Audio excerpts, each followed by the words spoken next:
Well, howdy. Nearly senior citizen here. Greetings, boys, girls, and all of our non-binary friends, and welcome to this, a brand new day. Yes, indeed, a brand new day. Thumbs up for that. It is good that our planet continues to orbit around our sun. It is good that our sun continues to orbit around the center of the galaxy. It is good that our galaxy continues to, to have a gravitational pull and hold things together. Definitely a thumbs up on that. Life as we know it is a positive. Life as we don't know it may also be a positive, but we don't know it. We can't understand it. So,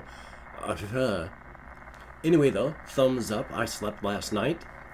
I'm feeling a little bit better, and that's good. I'm super tired today, and I'm not sure why, because as stated, I did some sleeping, and that's good. But as terrible as I may sound, I actually feel, moderately good, and I'll get back more into that in a moment, because first, of course, thank you, YouTube, with YouTube video front loading, he says, with just a mishmash word salad.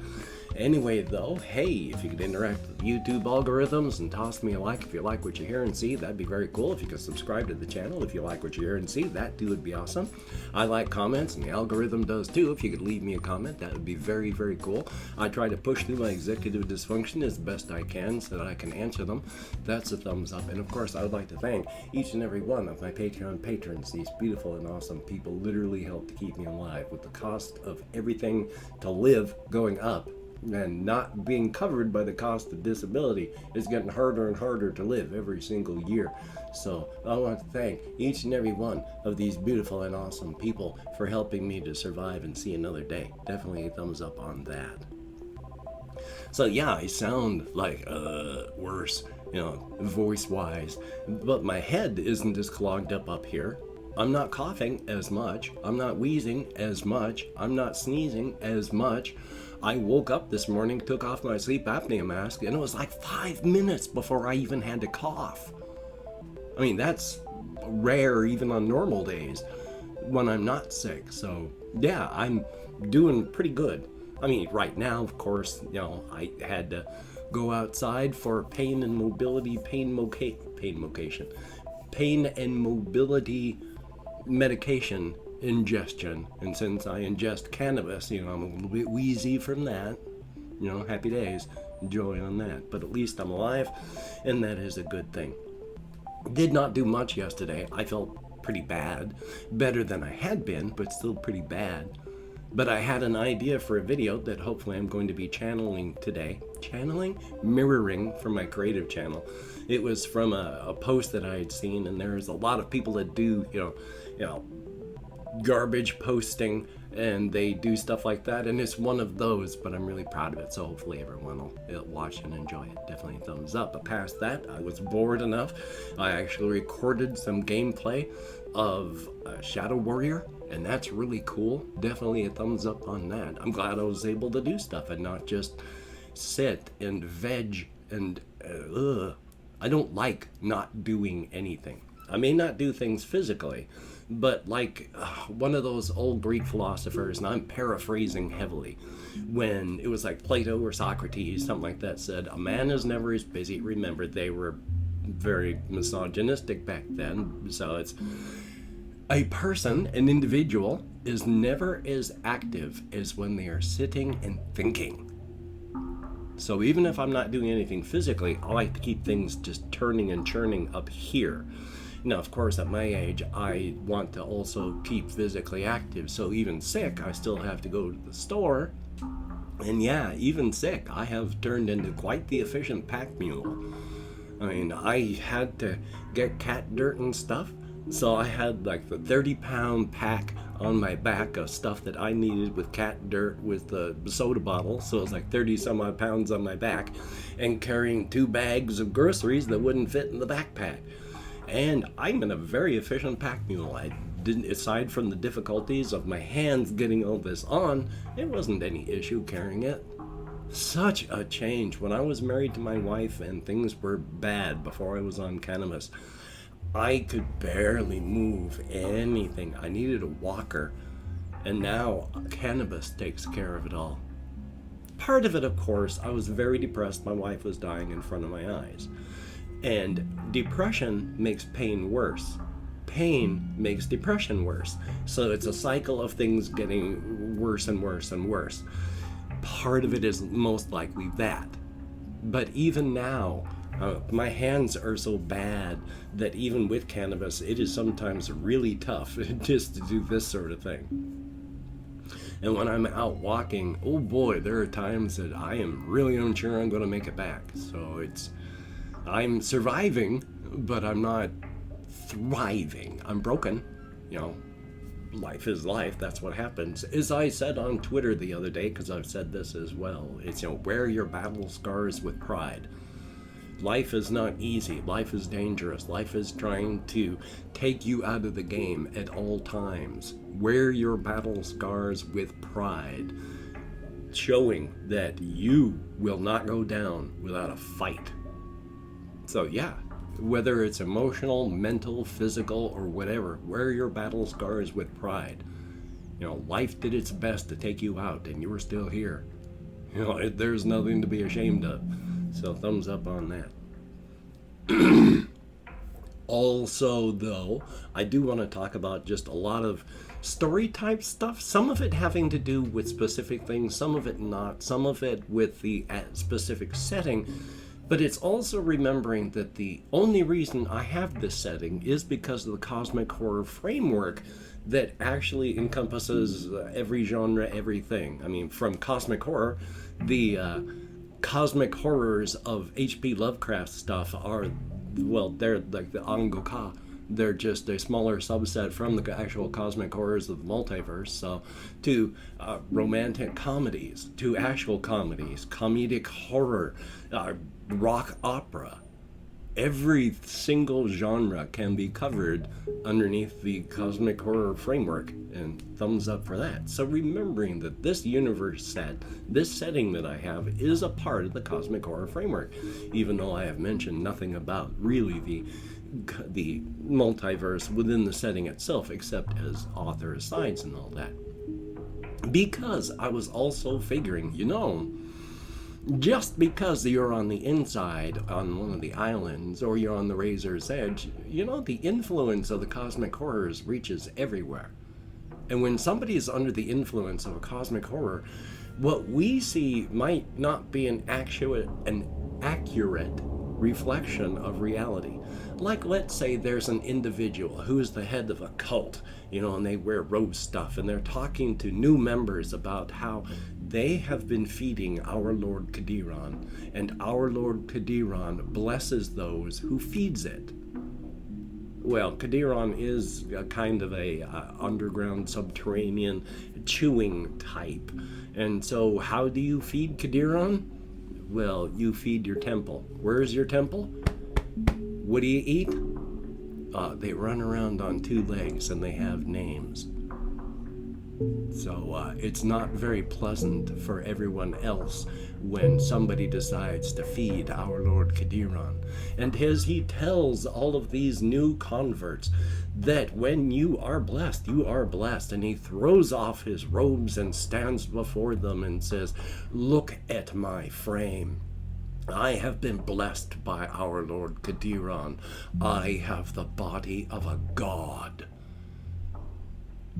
And to anyone who's not a cult member or doesn't have a strong sense of sight, it looks horrific.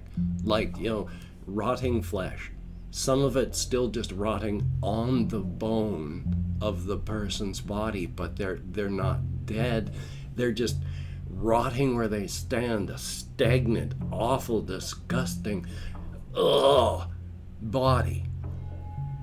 But is that real, though? It may be real, but he never acts slowly or gets sicker or even acts like they're dying. Is that really what's happening, or is this just the way that our senses can interpret it?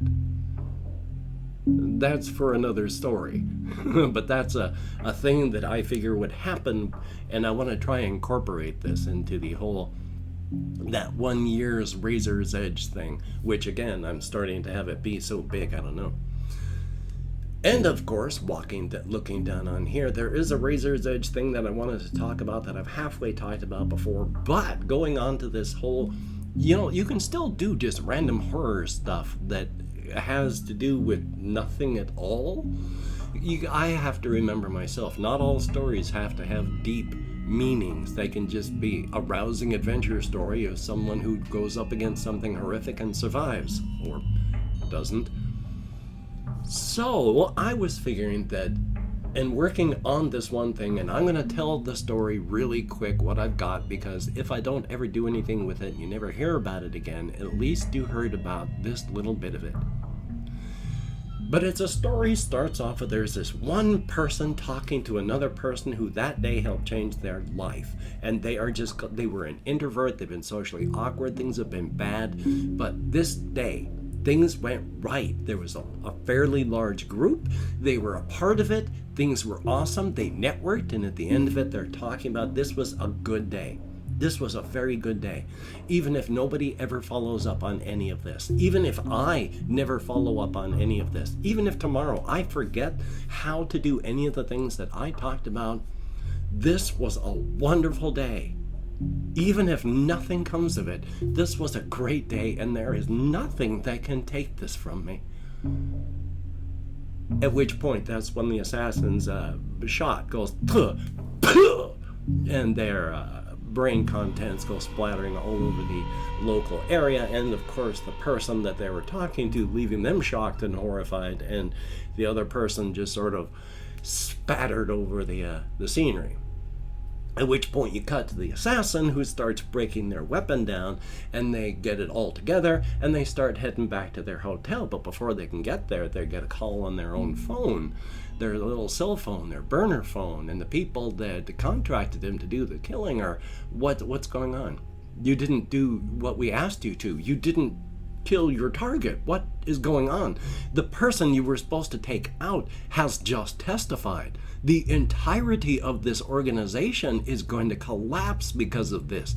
What happened? What happened, Paolo? Who did you shoot? And he's just, this is ridiculous. No, I matched the person who I was supposed to take care of with the picture on the file that I was given. I took care of the person that I was done. But they asked him to look at the picture, and the picture on the news, and the picture that he was supposed to take care of the same person, and he's like, oh, what happened? I've never done this. Very, very respected around the world. Doesn't understand. And they're mad. They've paid him several tens of millions of dollars to do this, and it's like he just went, ha, and then turned around and left them. So they're just demanding, who did you shoot, Paolo? And he's just trying to figure out what's happening until he realizes the voice is actually not on the phone. It's in the room with him, behind him. And as he starts to turn, well, he doesn't feel the clubbing that knocks him out. He wakes up. And all he can remember as he's waking up in this cabin is that he took out his intended target, and now he's here. Because when you get smacked enough to do that, you don't remember the preceding moments. There's a little bit of amnesia there. You don't hear the smack. You don't feel it. It's what the heck happened.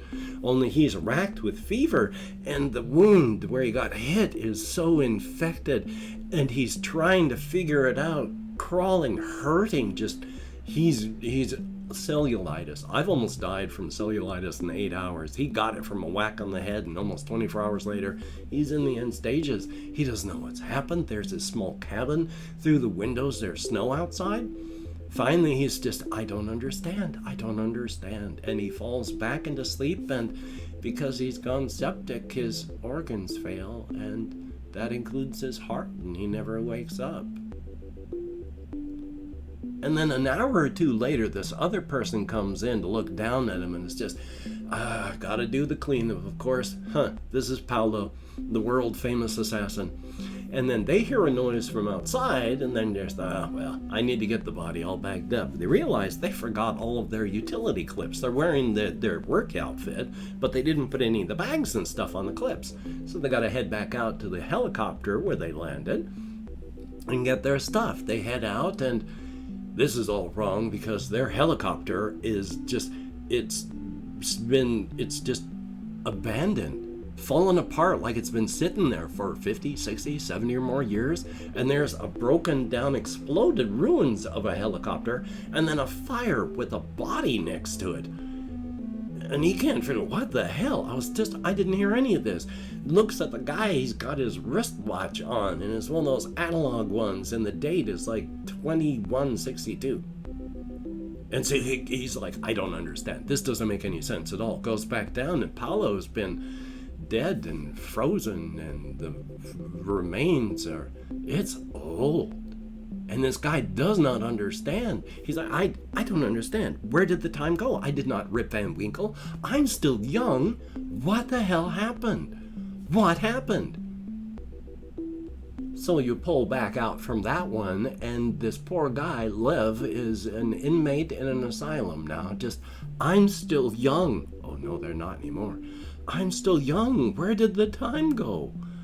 Yeah, they found him 30 years ago wandering around, wondering what the heck happened. Where did the time go? He's still young. That was 30 years ago, and now he's not young anymore. It is a nightmare situation, and it just destroys so many people. And I've opened up 24 hours worth of comments in my community tab. Going to go through and thank how many people have left me comments.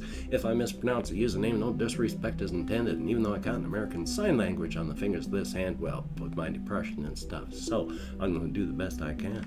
But we have Zach Goodrich, thumbs up and thank you. We have Mick Levin, greatly appreciated. Flex Ooh, thumbs up and thank you. Sean Anderson, yeah. JQM, ALX, thumbs up and thank you. Stephen Blanchard, greatly appreciated. We have Isabella, thumbs up, and that's a good idea. I'll try and check that out. We have Ben B, thumbs up and thank you very, very much. There is Felix Skylar Keen, official, thumbs up and thank you very much. And there we go. 9 people who left me comments in the past 24 hours. Greatly appreciated. Thumbs up. You get me out of my head and into the world and dealing with real people, if only in text and if only for a short time. Definitely a thumbs up. Now, of course, I don't know what device you're watching this on, don't know where the text description is, but inside of that there's links to all my various channels, as well as my Twitter, Facebook, Patreon, and again, I would like to thank each and every one of my Patreon patrons. These people are literally helping to keep me, my kitty cat, and my hamster alive, and I appreciate that to no end. It is nice to be alive in a world filled with other living things, and that's good. I enjoy being alive. I enjoy metabolizing. Thank you so much for helping me to metabolize. My wrists are sore. Hopefully I have my wrists up, for the appropriate amount of time. Thumbs up. Hey, if you'd like to help me out without becoming a patron, there's a PayPal link. You check that out. There's also an Amazon wishlist link with stuff like cat food and a plushie on it. If you could check that out, don't feel obligated. I don't feel entitled. And if you cannot or do not donate, I take all good wishes and I deposit them in the bank of my heart where I draw interest. So thank you very much. If you could toss me a like, there we go. I'm still sick. I'm doing the best I can. I do appreciate all the positive validation you get for my existence, and of course, if you could hit the notification bell on the subscription button, that would be very cool. Definitely a thumbs up. Well, holy smokes. Yeah, I still got stuff to do. I got to call up the hospital. They never called me back, and I don't want my bill to go to collection, so yay. There's stuff I got to do. Hopefully, I'm going to be able to get it done. That would definitely be a thumbs up. And as well, please seek these 3 things: creativity, positivity, and balance. They are very good. Definitely a thumbs up on that. And of course, what do I say next? It's fun being ill. Yeah, with the covfefe bug raging and so many people still dying, we're approaching 1 million dead in the US. Don't be part of the number. If you have to go out amongst the unmasked, unvaxxed, mouth-breathing masses, please maintain your social distancing, wear a mask yourself, wash your hands off, and try not to touch your face. Get vaxxed if you're not, get a booster if you can. Good golly, Miss Molly. So, until we meet again, you take care. Have a great day today. I will see you on the flip side. Well, quite frankly, I think that's a very good thing.